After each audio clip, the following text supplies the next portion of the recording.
I think this is first class in terms of venue, in terms of organization, in terms of prep. This is extremely well orchestrated and well prepared. The thing that I've probably valued most is that it's very high quality speakers, but also the delegates who are coming to hear those speakers hold the reins of power within their businesses to make changes. So the connections that you can make at one of these events means that it's actually going to make... The event is very well organized, so thanks to Mark Evans, so very good preparation.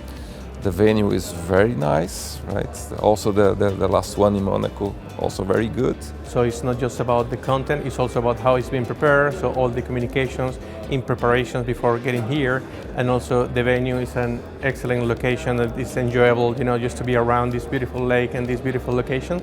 So I think all the small details has been looked after. If you've got the right people talking about the right things in a nice place, I think generally you end up with a positive result, and I think that's what we have here. A very prime organized event in a prime venue.